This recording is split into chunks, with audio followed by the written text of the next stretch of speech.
Lampi di guerra, la Russia attacca l'Ucraina, esplode un conflitto destinato a scrivere la storia di questo secolo, già ferito dalla pandemia. Quanto succede in Ucraina riguarda tutti noi, il nostro vivere da liberi, le nostre democrazie.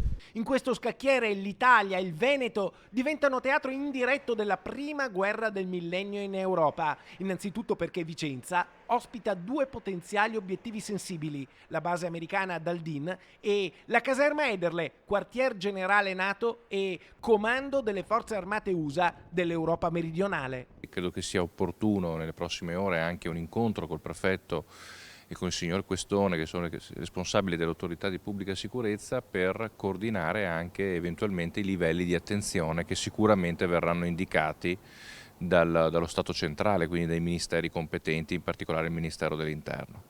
Con gli americani avremo contatti nelle prossime ore attraverso sicuramente la prefettura e la questura per coordinarci al meglio, perché è inevitabile pensare che le basi siano degli obiettivi sensibili, con la speranza che il conflitto torni subito a fermarsi grazie anche alle relazioni diplomatiche. Che il conflitto si fermi. Nella Basilica di Monteberico il vescovo di Vicenza domani celebra una messa per chiedere il dono della pace per l'Ucraina. Ci si rivolge a Dio, ci si rivolge agli uomini. Sabato pomeriggio in Piazza Castello va di scena un sit-in per condannare la guerra.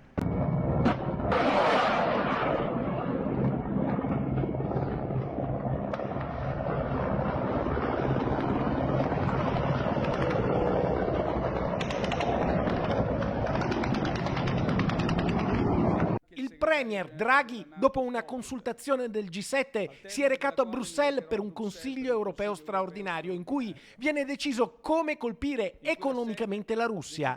Un pacchetto di sanzioni molto dure nei confronti della Russia.